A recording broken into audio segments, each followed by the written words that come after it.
Em poucas palavras. Um olhar sobre o mundo, a vida e a sociedade, à luz da Palavra de Deus, com Augustus Nicodemos. Estamos começando mais um programa Em Poucas Palavras, um programa da Primeira Igreja Presbiteriana de Goiânia, gravado aqui nos estúdios do Seminário Presbiteriano Brasil Central. Pastor Augustus. Olá, Natsan, querido ouvinte. Eu também estou bastante feliz, juntamente com o Natsan, pela sua audiência. Nosso desejo é que esse programa seja uma bênção na sua vida. O nosso ouvinte Guilherme, de Cambará, Paraná, é universitário e tem enfrentado algumas dificuldades dentro do ambiente acadêmico com relação ao relativismo, segundo ele. Os dilemas desta questão, como levantadas pelo Guilherme, será tema do nosso programa de hoje. Fique atento, porque também pode ser o seu dilema. Pastor, o Guilherme expõe suas questões nos seguintes termos. Ele diz assim, abre aspas, sou estudante do 4º ano de História e cristão há uns 6 meses.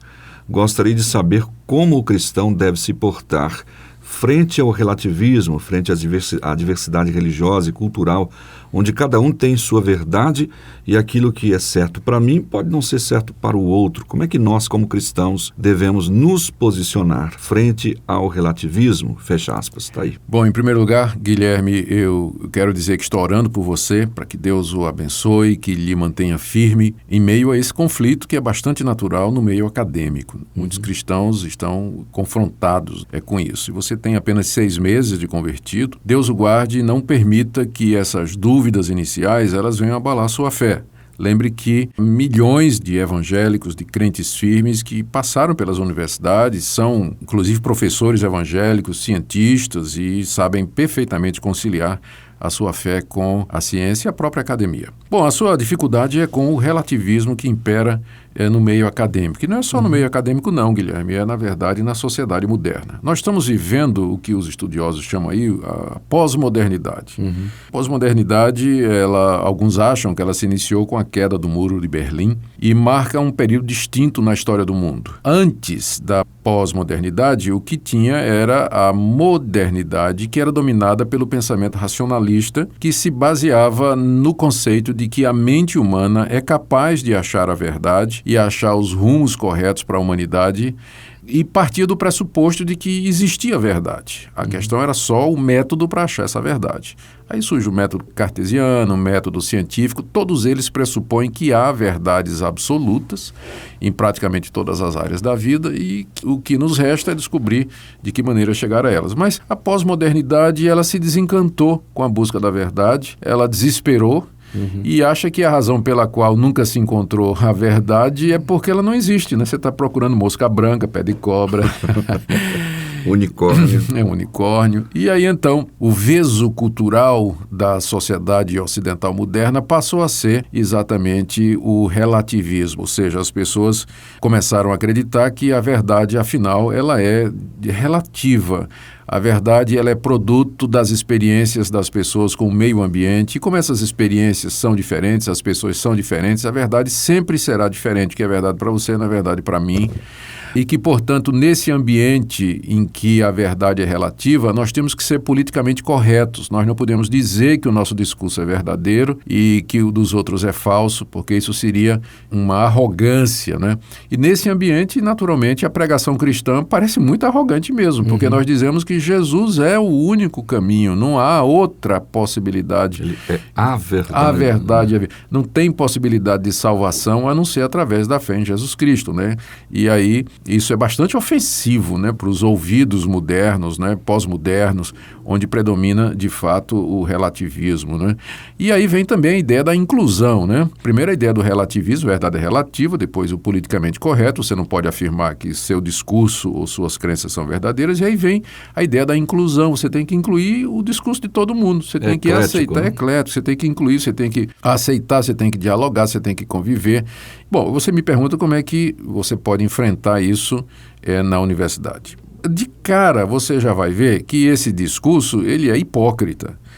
Porque, veja, examine a seguinte frase: toda verdade é relativa. Ora, Guilherme, se toda verdade é relativa, então essa verdade que toda verdade é relativa, também é relativo. Ou seja, as pessoas que promovem o relativismo, elas têm que partir do fato de que existem verdades absolutas para afirmar que não existe verdade absoluta, senão o que elas estão dizendo é relativo também. Eles jogam absoluto para rebater a falta de absoluto.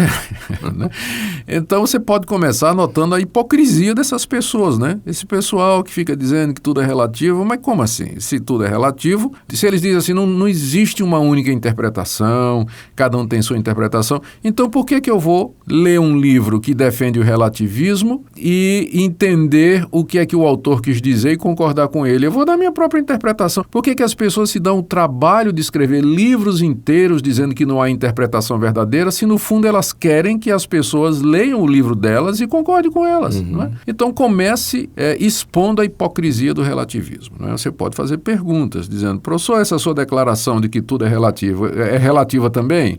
Você pode começar por aí. Segunda coisa, você tem que lembrar que Deus, na sua misericórdia e na sua providência, ele se revelou historicamente através do povo judeu a quem ele confiou a escritura do Antigo Testamento. E depois, ao enviar seu Filho Jesus Cristo, ele reuniu discípulos que registraram a vinda de Jesus Cristo e interpretaram o significado da vida e obra de Jesus Cristo para nós naquele livro que nós chamamos a Bíblia, a Palavra de Deus. É nesse livro que você encontra a revelação absoluta, final e verdadeira de Deus.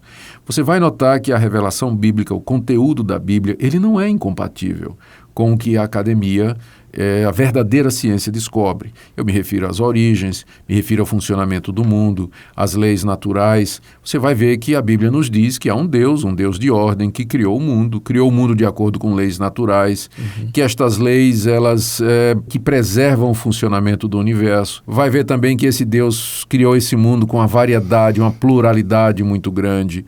Portanto, você não vai encontrar nada na Bíblia, nessa revelação absoluta final de Deus, que seja incompatível com aquilo que a ciência moderna e as demais ciências elas vêm dizendo. Agora, quando eu digo que há verdade absoluta, né, porque se não houvesse verdade absoluta, o que eu estou dizendo também não vale nada. Exato. Quando nós dizemos que há verdades e que essas verdades elas são válidas no mundo e em toda a cultura, eu não estou com isso ignorando, Guilherme, que nós temos percepções diferentes, às vezes, dessa verdade.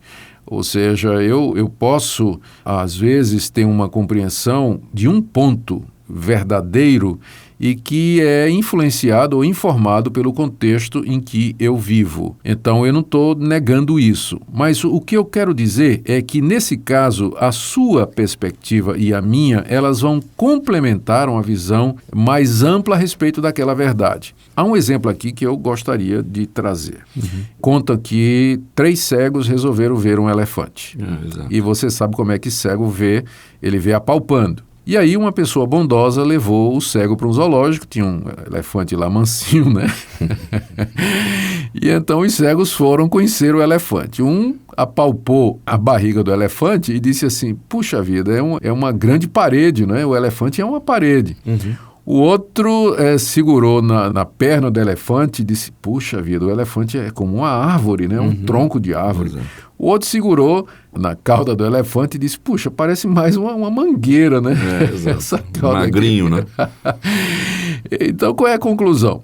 Era um único elefante. Não é verdade absoluta, era um só. Só que a percepção daquela verdade, ela pode vir por diversos ângulos. Quando eles compartilham as 3 percepções, de repente, então, eles vão chegar à conclusão do mesmo animal de diferentes ângulos. Então, a verdade, ela é absoluta. Às vezes, a nossa percepção dela pode ser relativa, mas essas percepções, elas acabam se harmonizando e acabam se completando, nos dando uma visão mais ampla. Por isso que é importante ouvir as outras pessoas, escutar o que elas pensam, mas nunca negar a existência de absolutos. Por que isso é importante? Porque nós cremos que o nosso Deus, ele é um Deus que é imutável no seu ser, na sua sabedoria, no seu conhecimento. Ele é um Deus que tem uma vontade, ele é um Deus que tem um querer e que esse querer foi revelado para nós, por exemplo, nos 10 mandamentos. Nos 10 mandamentos você encontra a expressão da santidade de Deus. Quando ele diz assim, não adulterarás, isso aqui é uma verdade absoluta. Ele está dizendo que ele considera errado e ele desaprova o homem que trai a sua mulher ou a mulher que trai o seu marido.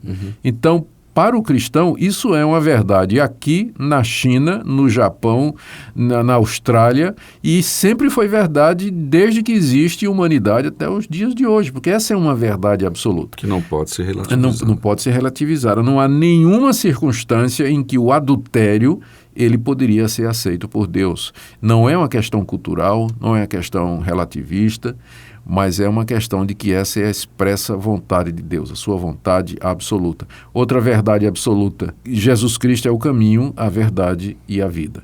Você pode ter uma percepção diferente dessa verdade num momento diferente da sua vida. Por exemplo, eu criei nessa verdade, eu entendi essa verdade num momento de grande angústia na minha vida, quando Deus me levou a crer em Jesus Cristo. Mas outras pessoas crescem na igreja ouvindo essa verdade e elas se pegam crendo nisso. Elas nem sabem dizer quando é que elas começaram a fazer isso. Então, elas tiveram uma percepção diferente da minha, de uma forma diferente na minha, mas a verdade continua sendo a mesma. E Jesus Cristo é o mesmo ontem, hoje e será eternamente. Então, a minha palavra para você é, primeiro, exponha a hipocrisia do pensamento relativista. Segundo, se firme na revelação de Deus, que é a Escritura Sagrada. Terceiro, afirme a existência de valores absolutos e que são imutáveis e que são válidos em todo lugar. E quarto, a pluralidade, ela pode enriquecer a nossa compreensão da verdade. Converse com pessoas que pensam diferente, procure entender o ponto de vista delas e, de repente, você vai ver que as diferenças não são tão grandes, porque o homem foi feito à imagem e semelhança de Deus, e lá no fundo o homem sabe que existe verdade, que existe um Deus, e há um padrão escrito no seu coração, tá? Essa é a minha palavra, a minha orientação a você, e Deus abençoe sua vida. É isso mesmo, uma boa orientação, e você pode continuar fazendo o seu curso, pensando, lendo bastante, você vai conseguir ter bons argumentos. É algo interessante, pastor, que hoje a gente tem visto muitos jovens. Há algum tempo atrás, quando era jovem, pouco tempo, né? Não vou comentar, não. As pessoas tinham acesso à faculdade, às universidades um pouco mais maduros, né? Hoje a gente tem visto jovens com 18, bem novos indo para a faculdade sem muita base apologética, né? Então, isso... E eu vou aproveitando sua dica, então, Guilherme, se você ainda está escutando a gente, eu, além de todas essas orientações, gostaria de lhe dar mais uma. Há bons livros de apologética, como o Natsan mencionou aqui, há bons livros de apologética no mercado. Especialmente aqueles publicados pela editora Vida Nova, editora Fiel, a Cultura Cristã, a editora Mundo Cristão. São editoras confiáveis, você pode procurar na área de apologética lá, os livros que elas oferecem. Leia, que vai fazer muito bem para você. Ok. Só para encerrar, quero deixar aqui uma ilustração para o nosso ouvinte também. Eu me lembro de uma vez um preletor, um palestrante, dizendo que foi uma casa em Nova York que era a celebração à pós-modernidade. E o guia dizendo...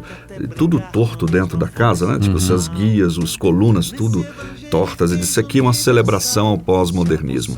E esse rapaz, esse visitante disse, mas ela está sustentada pelo velho e absoluto concreto armado. É isso aí. Sem concreto armado, nada disso fica em pé. Chegamos ao final de mais uma edição do programa Em Poucas Palavras, hoje conversando com o Guilherme e você também sobre o relativismo. Muito obrigado mais uma vez pela sua audiência, obrigado, Guilherme, pela sua pergunta. Deus o guarde e preserve no ambiente acadêmico. Até o próximo programa, se Deus quiser.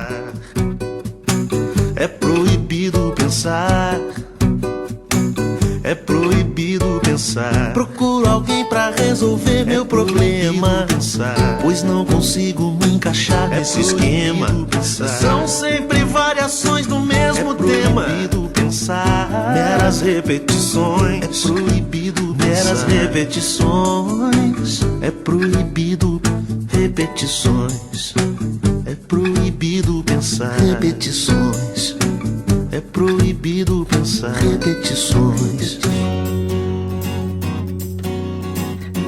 Em poucas palavras. Um olhar sobre o mundo, a vida e a sociedade, à luz da Palavra de Deus. Apresentação Natsan Matias. Comentário Augustus Nicodemos. Um programa da Primeira Igreja Presbiteriana de Goiânia, Rua 68, esquina com 71, Centro. Visite o nosso site www.pipg.org. Apoio Seminário Presbiteriano Brasil Central, Goiânia.